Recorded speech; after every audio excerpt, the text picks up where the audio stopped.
Hi, it's time for 7.7 special cases.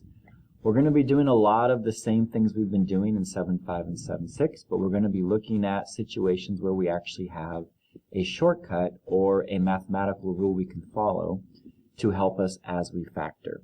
So to kind of go back to where we've been previously, we start with just some warm-ups using FOIL. Remember, this is when we are finding the product of something. So that's when you are multiplying a factor times another factor.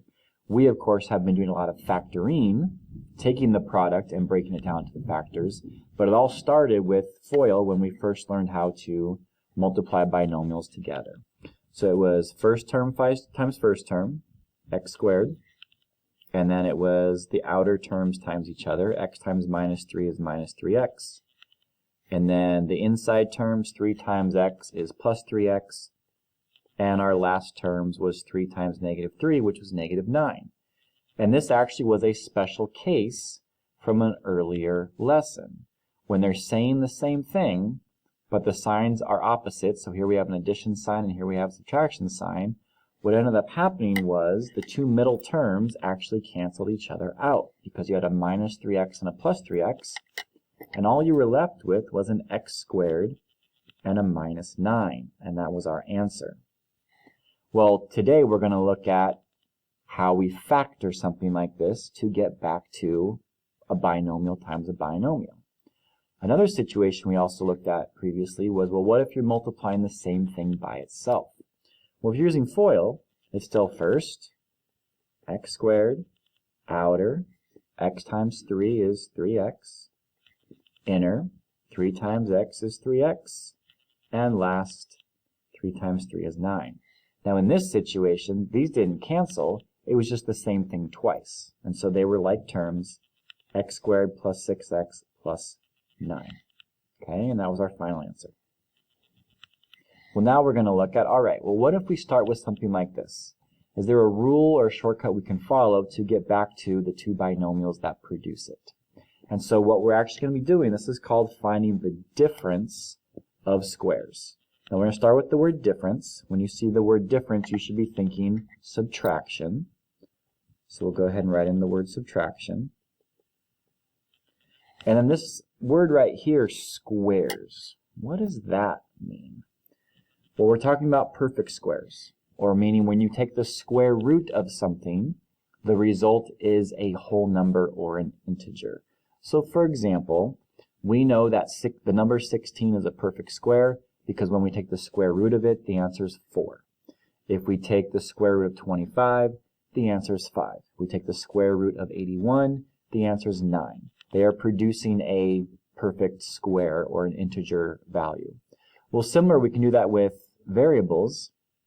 If I have an x squared, we know that that produces x times x. That's the only way that you can arrive at x squared is if you do x times x.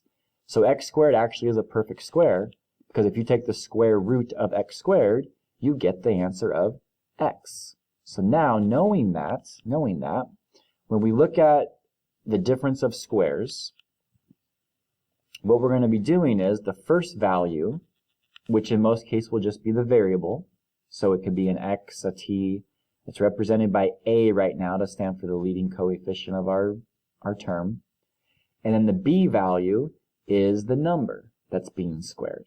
So if you look back here, x squared, if we go the other direction, became x times x, and then the number 9, the square root of 9, was 3 and 3.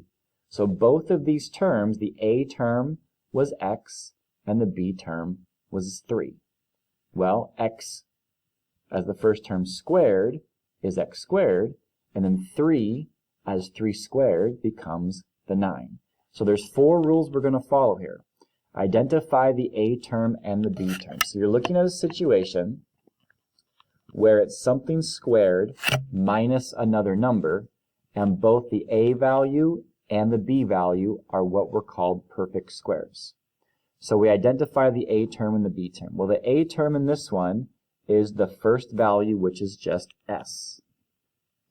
And the b term is, well, what's the square root of 49? 7. So now watch what happens. We set up 2 pairs of parentheses. That's step 2. One of the signs is addition, and one of the signs is subtraction, just like we had up here. And then the s squared turns into s times s. So s goes here, and s goes there. And then what's the square root of 49? Square root of 49 is 7 times 7. So now if you foiled this, it's going to get you right back to where you started, because it's going to be s squared minus 7s plus 7s minus 49, and those 2 middle terms will cancel out, and you are left with s squared minus 49, just like what we started with.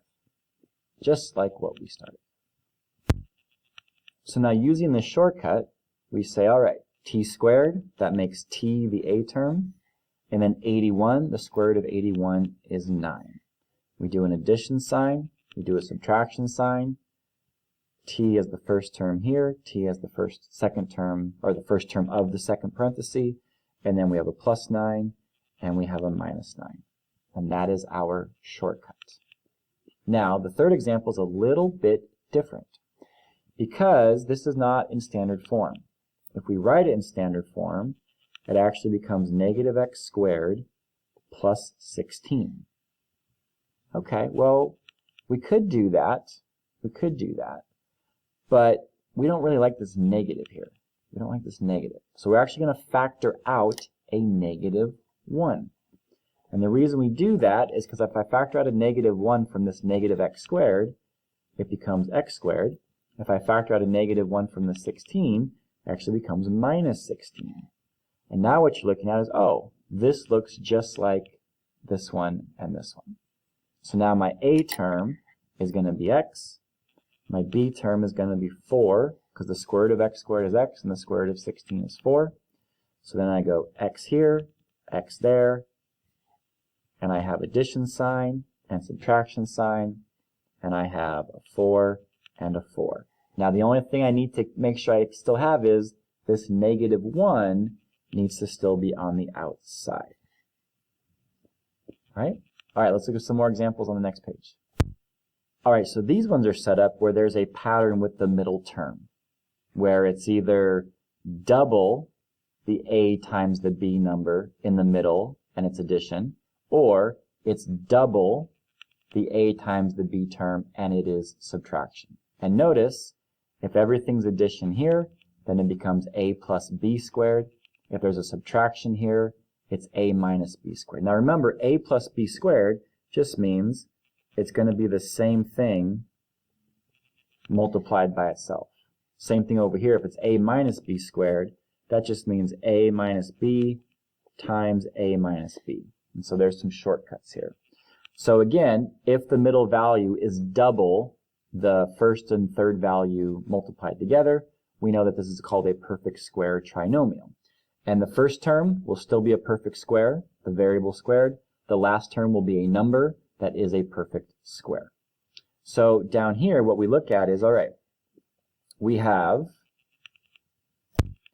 an a term here of x, and we have a b term where it's the square root of 64, which is 8.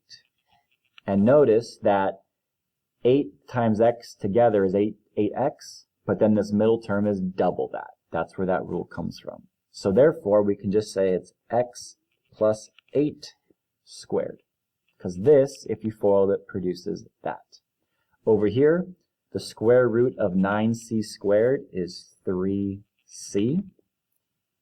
The square root of 4, what number times itself gives you 4, is 2. And notice 2 times 3c is 6c, and 12c is double that.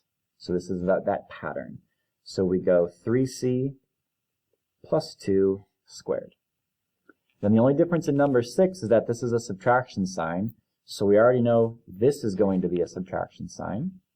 And then my a term, what's the square root of a squared? A. What's the square root of 81? 9. So it's going to be a minus 9 squared. Just a quick pattern that we can use for these. Well, now let's use these patterns and then also use them in equations so we can solve for the value of the variable that makes an equation set equal to 0. So here we have a difference of perfect squares. This is going to become s plus 7 and s minus 7. Because again, the square root of s squared is s, and the square root of 49 is 7. And because this was a difference sign, one of the parentheses is addition and one of the parentheses is subtraction. And now, what value makes each of these parentheses equal to 0? Well, for this one right here, it's negative 7, and for this one right here, it's 7, because that's the value that will make that parenthesis 0. Negative 7 plus 7 equals 0, 7 minus 7 equals 0. So I know s is equal to negative 7 and 7. Those are my two possible answers. Difference of squares again right here. We simply go two parentheses, addition and subtraction, t squared, square root becomes t there, square root of 81 is 9 and 9, and so I know that my answer for this parenthesis to make it 0 is negative 9, the answer for the second parenthesis to make it 0 is positive 9.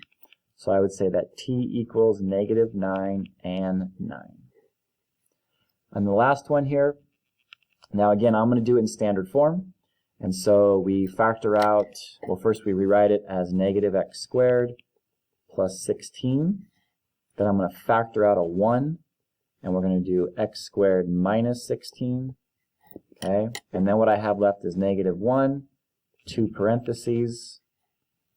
Square root of x squared is x and x. Because it's a difference of perfect squares, I go addition sign, subtraction sign. Square root of 16 is 4 and 4. And now from each of these parentheses, negative 4 makes that parenthesis 0. Positive 4 makes that parenthesis 0. So there are my two answers. And the negative 1, we don't have to worry about it. It just stays on the outside. There's no variable attached to it. So negative 4 and positive 4. So that's a difference of perfect squares for equations. Then the last three, we have perfect square trinomials. So I'm going to have my two parentheses. Square root of x squared is the x and the x. Everything's addition here, so everything's addition inside the parentheses. And the square root of 64 is 8 and 8. Now this one, the same answer makes both parentheses 0, so negative 8 and negative 8. And I do want to write both answers. So x equals negative 8, and it's occurring twice. On the next one, we have 9c squared. Well, that my two parentheses, that is a perfect square, because 3c times 3c, the same thing times itself, gives you 9c squared. These are both addition, so are these. Square root of 4, the last term, is 2. Now, if you remember from a previous lesson, you take the second number, put it over the first, and change the sign. So it's 2 over 3, second number over the first, but then change the sign. And then we get the same thing over here. I do second number over the first, but change the sign. So now my answer here is x is equal to negative 2/3, and that solution works for both parentheses. All right, the last one, we see, the first thing we see is a subtraction sign. So when I draw my two parentheses, and I have the square root of a squared is a and a, well, if this is a subtraction sign, then we need both of our parentheses to be subtraction. And then the square root of 81 is 9. And then again, what makes this parenthesis 0? Positive 9. What makes this parenthesis 0? Same thing. You can see a pattern. It's the same thing twice on these special ones. And so my answer of a is equal to 9 and 9 again. So these special cases, they actually go pretty quickly because you're dealing with square roots. What's the square root of the first term, and what is the square root of the last term? All right, good luck on your homework, and make sure you ask questions as you go through the assignment if you're not sure how to do something.